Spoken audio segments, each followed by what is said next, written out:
Hello and welcome to Idea TV News Update. I am Miracle Obi. We begin with the headlines. JULIUS MALEMA found guilty of violating guns law.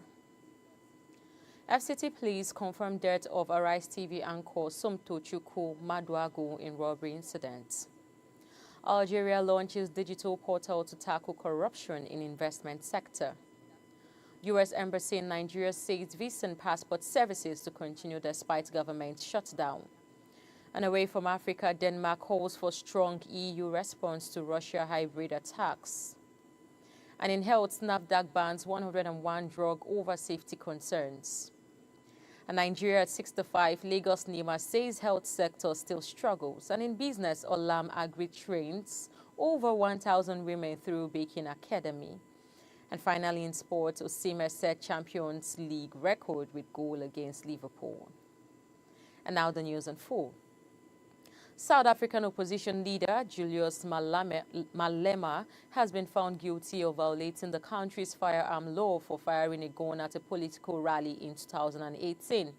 The East London Magistrate Court delivered the verdict on Wednesday, convicting MALEMA on 5 counts, including unlawful possession of firearms and ammunition. His former bodyguard, Adriana Sinman, who was a co-accused, was acquitted. Sentencing has been scheduled for January 23, 2026, with MALEMA's bail extended. The case stemmed from a viral video show that showed MALEMA allegedly firing shots in the air with what appeared to be an automatic rifle during Economic Freedom Fighters rally in Madasane, Eastern Cape. MALEMA argued that he used the Tongoy gun and black cartridges, but the court dismissed the claim. Right group AfriForum, which filed the case, welcomed the ruling, saying it approves that no one is above the law.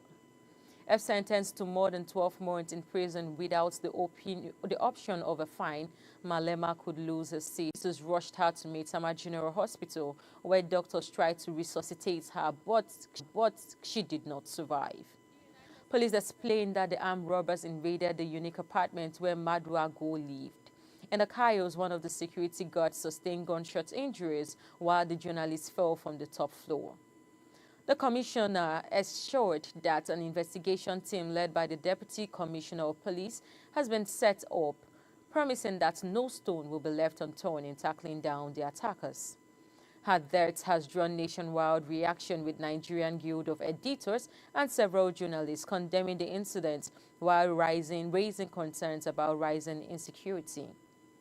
President Bola Tinubu, former Vice President Atiku Abubakar, and Lagos State Governor Babajide Sanwo-Olu has all mourned MADUAGWU, calling for justice and stronger protections for journalists.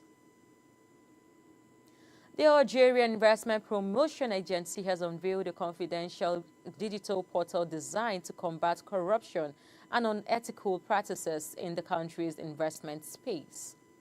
The platform allows both domestic and foreign investors, as well as project holders and agency staff, to securely report cases of corruption, blackmail, or abuse of authority linked to investment procedures. According to the agency, all reports would remain strictly confidential, with whistleblowers' identity fully protected. Complainants are required to provide basic details such as their name, nationality, contact information, and professional status, along with a description of the violation of any supporting evidence. Reported cases would then be transmitted to competent authority for action. The measure forms part of Algeria's broader anti-corruption drive, anchored by the High Authority of Transparency, Prevention and Fight Against Corruption, created in 2022. Authority says the initiative is aimed at strengthening transparency, promoting accountability, and fostering a safer environment for investors in Algeria's economic landscape.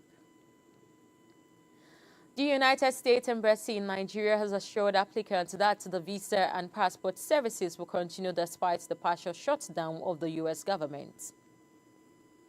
In a notice shared on its official X handle, the embassy explained that while its social media accounts will not be updated regularly, essential consular services would go on the situation permits. The embassy clarified that scheduled passport and visa transit services, both in the U.S. and at its embassies, at consulates abroad, will not be disrupted. However, only urgent safety and security information will be posted on the official social media account until full operation resumes. The clarification comes after concerns by Nigerians that the shutdown could disrupt visa processing and students' travel plans. The shutdown, triggered by the budget impasse between President Donald Trump and U.S. lawmaker, has forced several federal departments to halt operation, with about 750 federal workers potentially facing unpaid furlough. Still, essential services such as the military, postal services, and welfare programs like Social Security remains unaffected.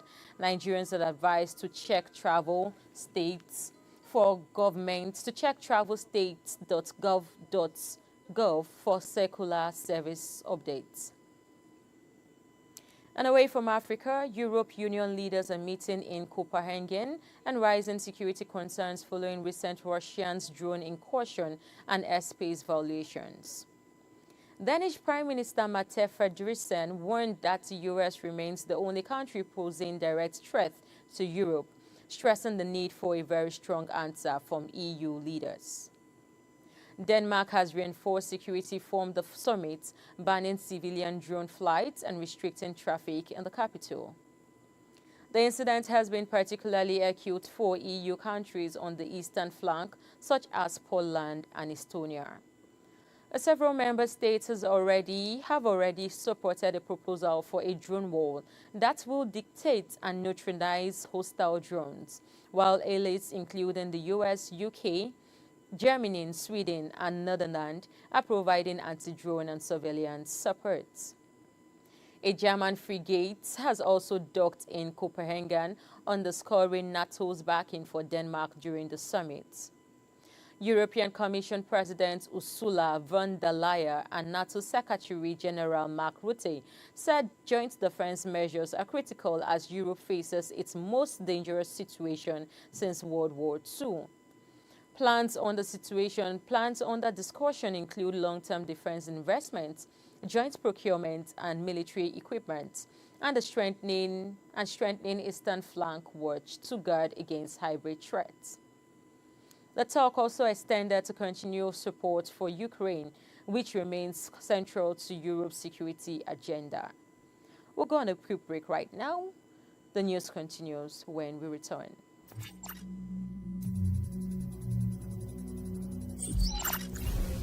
Enhancing cybersecurity. As cyber attacks grow more sophisticated, cybersecurity technologies are evolving to defend against them. AI-driven threat detection systems, zero-trust architectures, and advanced encryption methods are becoming the new norm. However, keeping up with rapidly evolving threats is a challenge, especially for industries that handle sensitive data like finance and healthcare. The cybersecurity market is expected to reach $248.26 billion by 2024. But the constant need for innovation and adaptation means businesses need to stay vigilant.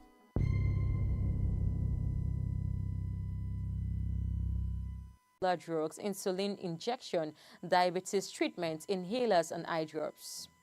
NAFDAC explained that the sanctions were due to licensing issues, voluntary withdrawals by market authorization holders, and cases where safety standards were no longer met. This move followed growing global concerns about counterfeit and substandard medicine. The World Health Organization estimates that about 10% of medicine in low and medium income countries are falsified or poor quality.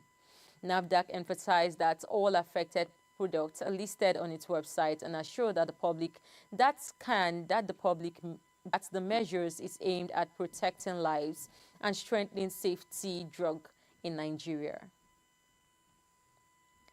As Nigeria marks its 65th independence anniversary, the Lagos State chapter of Nigeria Medical Association has raised concerns about the state country's health system. The association's chairman, Dr. Babajide Saheed, said the sector had remained underdeveloped despite decades of premises and reforms. He blamed poor financing, government inefficiency, and the worsening Japa syndromes for the struggles. Saheed noted that Nigerians' health budget still falls between 4 and 6%, far below the 15% benchmark set in the 2001 Abuja Declaration. He also criticized the government's neglect to primary health care, lack of epidemic preparedness, and the growing trend of medical tourism, which he described as evidence of a system unfriendly to both patients and professionals. The Neiman chairman called for urgent reforms, including better remuneration and health worker standardization of primary health care, constructions or more general hospitals in undeserved areas, and improve welfare to stem the brain drain. He also recommended that the creation of infectious diseases and trauma centers in all states, stressing the genuine progress in the sector would require strong political will and leadership rooted in integrity, passion, and commitment. And moving on to business, OLAM AGRI, through its Crown Floor Angel Baking Academy, has successfully graduated 355 women, bringing the total number of beneficiaries to 1,004 in just 3 years. The initiative, part of company's Seed to the Future program, equips women with professional baking and entrepreneurship skills, including certification from the National Business and Technical Examination Board. At the graduation ceremony, officials praised the initiative's impact on women's empowerment and economic growth. Kano State official commended OLAM AGRI for supporting women at a time when many struggle financially, while beneficiaries expressed gratitude for the confidence and business skills gained during the 4-week training. OLAM AGRI management highlighted the academy as a key part of its corporate social responsibility and alignment with the federal government's Renew Hope agenda. The company says the program not only boosts women's income potential, but also strengthens Nigeria's food system and contributes to long-term economic development. And moving on, Equatorial Guinea has signed a $690 million agreement with Chevron through its subsidiary Noble Energy to develop gas reserves associated with the Aseng oil field in offshore Block 1. The deal announced this week is part of the efforts by the government to boost gas production amid declining oil output and strained public finances. According to the Ministry of Mines and Hydrocarbons, the Aseng gas would be routed to the Ponta Europa complex on Biko Island, which has been operating below its 3.7 million ton per year capacity. This project is expected to enhance LNG exports and strengthen the country's gas mega hub strategy launched in 2019. Oil production in Equatorial Guinea has plummeted from a peak of 241,000 barrels per day in 2010 to around 555,000 to 62,000 in 2025, according to OPEC figures. With over 80% of government revenue in 2024 coming from hydrocarbons, the shift to gas is seen as critical for economic stability. Equatorial Guinea holds 39 billion cubic meters of proven gas reserves, and it's implementing fiscal reforms to attract foreign investment. Authorities also confirmed preparations are underway for a new oil and gas licensing round in 2026. And in sports, the Super Eagles striker Victor Osimhen has made history by becoming the first Nigerian player to score double-digit goal in EUFA Champions League. The forward, who recently returned from the ankle injury sustained during the Nigerians World Cup qualifiers, opened the scoring in the 16th minute after Liverpool's Dominic conceded a penalty.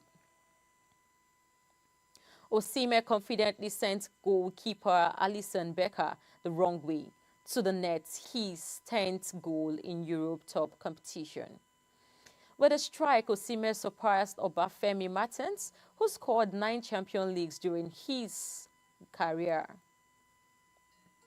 He now leads an elite list of Nigerian players that include Ademola Lookman, Nwankwo Kanu, Victor Ikpaba, and Yakubu Ayibani, each with 5 goals.